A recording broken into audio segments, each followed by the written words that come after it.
নমস্কার, গল্প সন্ধানের আসরে সকলকে স্বাগত। আশা করি আপনারা সবাই ভালো আছেন।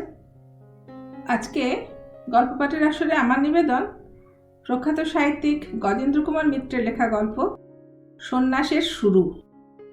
আমার গল্প পাঠ যদি আপনাদের ভালো লাগে তাহলে একটা লাইক দেবেন, কমেন্ট করবেন, আর যারা নতুন আমার চ্যানেল এসেছেন তারা আমার চ্যানেলটা সাবস্ক্রাইব করে আমার সাথে থাকবেন। শুরু করছি আজকের গল্প গজেন্দ্র কুমার মিত্রের সন্ন্যাসের শুরু। বছর দিনেকের আগের কথা। দুন এক্সপ্রেস তখন রাত 10টা নাগাদ হাওড়া ছাড়ে, কি আরও কিছু পরে। এ ট্রেনে ভিড় হবে সে তো জানা কথায়। প্ল্যাটফর্ম এমনিতেই জনারণ্য, তার ওপর পুলিটি যেখানে মাল নিয়ে গিয়ে নামালো সেখানটা আরও বলা যায় নিশ্চিদ্র ভিড়। মাল নামাবার জায়গা মেলে না, নিজেরই স্থির হয়ে থাকা মুশকিল। ঠেলা ঠেলি, ধাক্কা ধাক্কি, কালীঘাটের মতন অবস্থা। একটু পরে মনে হলো সেখানে কি একটা জটলার মতো চলছে, আর সেটা ঠিক সাধারণ যাত্রীদের নয়, সুবেশ নরনারীর সমাবেশই বেশিরভাগ। মহিলাদের দামি শাড়ি ও মূল্যবান অলঙ্কারের চাকচিক্যের সঙ্গে একটা ভক্তিগদগদ ভাবের প্রতিযোগিতা। সেই সঙ্গে সাহেবী পোশাক পরা কিছু অফিসার, ডাক্তার, উকিল বা বড় ব্যবসাদার গোছের পুরুষদের ঈশ্বর দূরে থেকে দাম্পত্য শান্তি বজায় রাখার চেষ্টা। এসব দেখে মনে হলো এর সঙ্গে কোনো মহাপুরুষের যোগাযোগ আছে। কৌতূহলতে একটু এগিয়ে উঁকি মেরে দেখি, ঠিক তাই। সেই জটলার কেন্দ্রবিন্দুতে একখানা চেয়ারের ওপর বসে আছেন এক সাধু। অন্তত তার সিল্কের বহির্বাস ও চাদর, দীর্ঘ কেশ, কাঁচা পাকা দাড়ি গোঁফে তাই বোঝায়। তার পিছনে পাশে দাঁড়িয়ে 3-4জন ধনী গৃহিণী গলদঘর্ম হয়ে পাখার বাতাস করছেন। বাকি অনেকেই প্রীতাঞ্জলি পুটে ঘিরে দাঁড়িয়ে। চেয়ারের হাতায় ফুলের মালা স্তূপ। গুরুদেব স্মিত প্রসন্ন মুখে মৃদুকণ্ঠে কী সব বলছেন। শিষ্যারা উৎকণ্ঠ হয়ে শুনে ব্যগ্র কৃতার্থভাবে তার উত্তর দিচ্ছে। কানে গেল এক বৃদ্ধা মহিলা বলছেন, আপনি যখন যাচ্ছেন বাবা, উৎসবের কোনো অঙ্গহানি হবে না, সব ঠিক জোগাড় হয়ে যাবে। গুরুদেব হাসি হাসি মুখে বললেন, আর আমি যদি না থাকি উৎসব হবে না? তোরা পারবি না চালাতে? তবে এতদিন কি শেখালুম? বৃদ্ধা বেশ গুছিয়ে বলতে গেলেন, বাবা, আমরা হলুম যন্ত্র, আপনি যন্ত্রী, আপনি ছাড়া এত বড় কাজ। কিন্তু কথা শেষ হওয়ার আগে প্ল্যাটফর্মে গাড়ি এসে গেল। প্রচণ্ডতর ঠেলাঠেলি, চেঁচামেচি। দেখলে মনে হয় গাড়িতে আগে ওঠার উপরই এদের জীবন মরণ নির্ভর করছে। আমার এ যাত্রা ফার্স্ট ক্লাসের টিকিট, চার্ট মিলিয়ে একটা কামরায় উঠল। কিন্তু প্রায় সঙ্গে সঙ্গে দেখি সারাসারি বানের মতো সেই দলটি এই বগির ওপরই আছড়ে পড়ল। উফ, সে কি প্রচণ্ড গোলমাল! প্রায় সবাই অপর সবাইকে নির্দেশ দিচ্ছে কোন মাল কোথায় রাখা হবে, কে কোন কামরায় যাবে, তা নিয়ে মতভেদের অন্ত নাই। দেখলাম গুরুদেব একা নন, বেশ একদল শিষ্য শিষ্যাও যাচ্ছেন। কথাবার্তার ভাঙা টুকরো থেকে যা বোঝা গেল, কোন আশ্রমে কিছু উৎসব আছে, সেই উপলক্ষেই যাচ্ছেন এরা। তারই প্রচুর উপকরণ সঙ্গে যাচ্ছে। ফল, মিষ্টি, আনাজ, হেজাগ আলো থেকে কলাপাতার বস্তা পর্যন্ত কিচ্ছু বাকি নেই। মনটা তিক্ত হয়ে উঠল।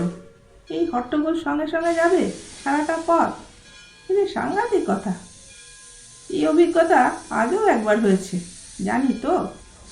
স্টেশনে স্টেশনে ভক্তদের আগমন আর ভক্তির প্রতিযোগিতা। গুরুর তো জীবনান্ত বটেই, গাড়ির অন্য যাত্রীদেরও প্রাণান্ত। সৌভাগ্যক্রমে আমার কামরায় অন্য যাত্রী ছিল না। চার্টে নাম আছে, বোধহয় বর্ধমান কি আসানসোল থেকে উঠবে। তা হোক, আপাতত তো একটু শান্তি। বিছানা পেতে জামা প্যান্ট খুলে সবে একটু আরাম করে বসেছি। ট্রেন ছাড়া পর কোলাহলটাও একটু থিতিয়ে এসেছে। হঠাৎ দরজার কাছে দেখি সেই সাধুটির আবির্ভাব। একটু আসতে পারি? প্রসন্ন প্রশান্ত মুখ, দেখলে সম্ভ্রম বোধ হয়, তাতে সন্দেহ নেই। আসুন আসুন, ব্যস্ত হয়ে পড়ি, গাড়ি তো খালি। সাধুর ভেতরে এসে সাবধানে দরজাটা টেনে দিলেন। তারপর সামনের বাক্সে বসে পড়ে দামি সিগারেটের প্যাকেট বার করে একটা আমার দিকে এগিয়ে নিজেও একটা ধরালেন। এরপর কোথায় যাব, কি করি ইত্যাদি দু একটা খুচরো প্রশ্নের পর হঠাৎ গলাটা নামিয়ে বললেন, বাবা, এভাবে হঠাৎ আপনাকে পাওয়া আমার কাছে ভগবানেরই যোগাযোগ মনে হচ্ছে। একটা বড্ড দায়ে ঠেকেছি। মোটামুটি আমার সঙ্গে আপনার স্ট্যাটারের মিল আছে। আপনার কাছে বাড়তি এক সেট জামা কাপড় হবে বাবা? ধুতি পাঞ্জাবি হলেই ভালো হয়, নিতেন প্যান্ট শার্ট। আপনি যে দাম বলবেন আমি তাই দেব, আপনি আবার করিয়ে নেবেন।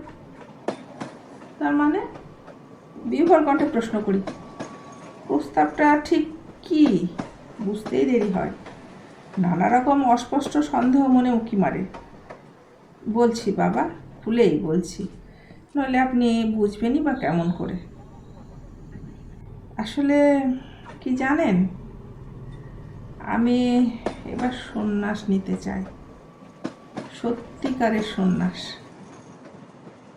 কিন্তু সে এই নিজেরই তৈরি জাল ছিঁড়তে না পারলে তো হবে না।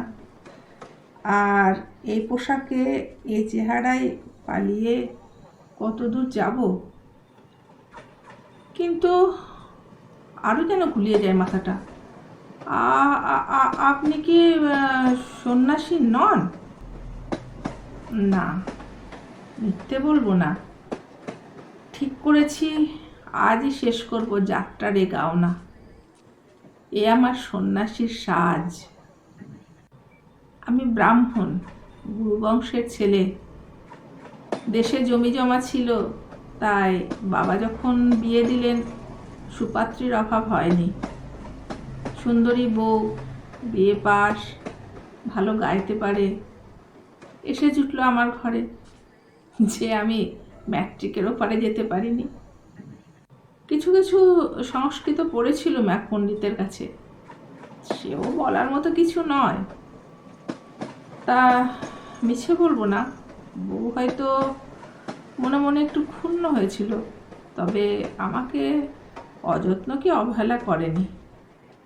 বাপের পয়সার অভাবেই তাকে ঘরে এসে পড়তে হয়েছিল, তবে সে স্পষ্টই বলতো, মাতাল গেঁজেলে হাতে যে পড়িনি কিংবা দোজবরে, এই তো আমার ঢের।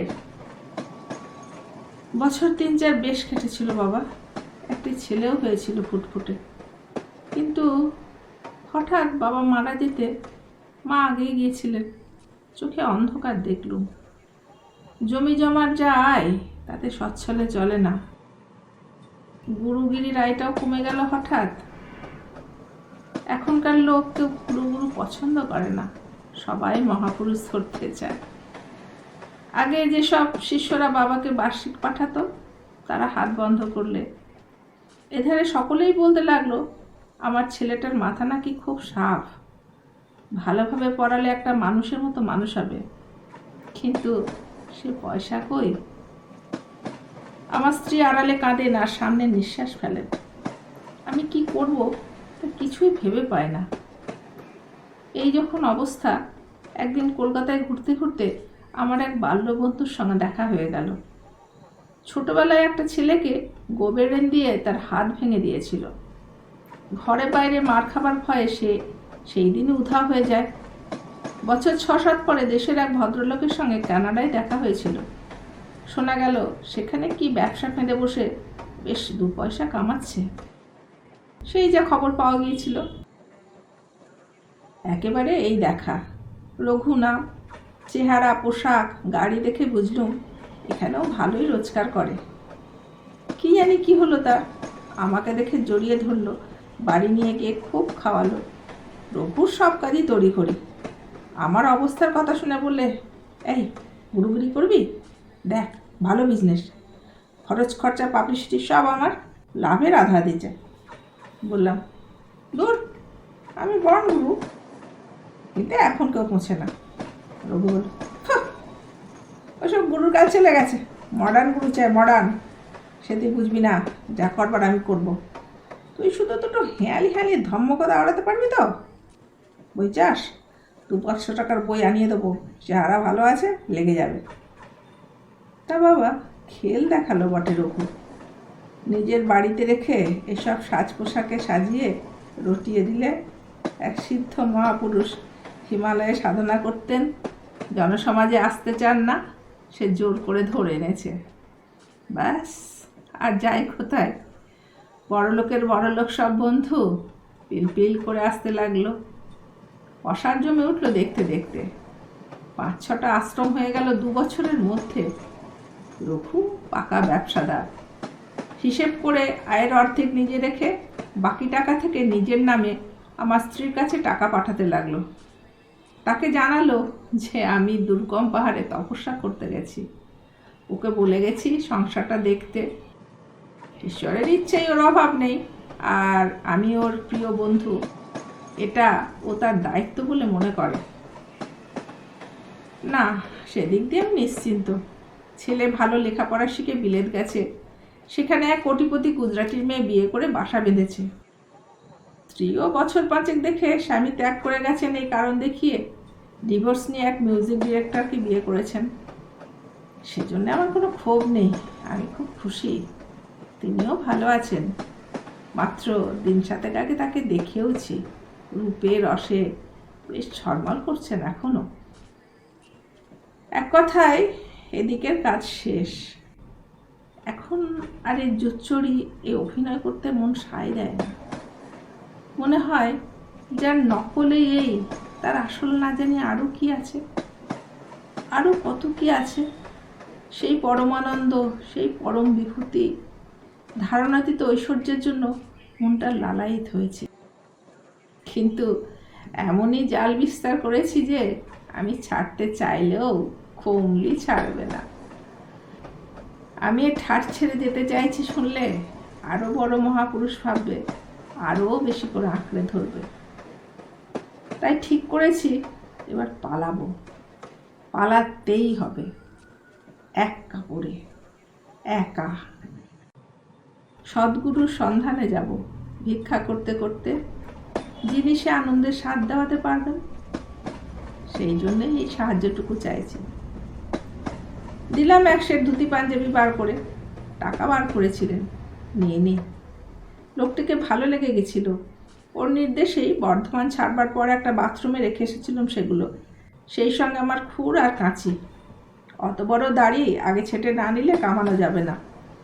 রাত 3টেয় একবার বাথরুম যাওয়ার সময় বেরিয়ে দেখি ভদ্রলোক স্থির হয়ে করিডোরে দাঁড়িয়ে আছেন। ইতিমধ্যে তার দাড়ি গোপ কামানো হয়ে গেছে। নিঃশব্দে খুর আর কাঁচি ফেরত দিয়ে একটু হাসলেন। আনন্দ, উত্তেজনা, কৃতজ্ঞতা মেশানো বিচিত্র হাসি। ভোরবেলা সাসারামে পৌঁছে একটা চেঁচামেচিতে ঘুম ভাঙল। ওর শিষ্য শিষ্যারা হাহাকার করছেন, বাবা নাকি অন্তর্ধান করেছেন। তার কৌপিন, বহির্বাস, চাদর, মায়ের জুতো, সিগারেটের কেস সব পড়ে আছে, তাঁর চিহ্ন নেই। ফলে আরও বড় হয়ে গেলেন তিনি। এইভাবে সশরীরে অন্তর্ধান করায় মহামানবত্ব নয়, পুরোপুরি দেবত্বই প্রমাণ হয়ে গেল। এত হাতের কাছে পেয়েও তারা চিনতে পারেনি। হাহাকার আরও সেই জন্যেই। নমস্কার, আজকের মতো গল্প পাঠ এখানেই শেষ করলাম। সকলে ভালো থাকবেন।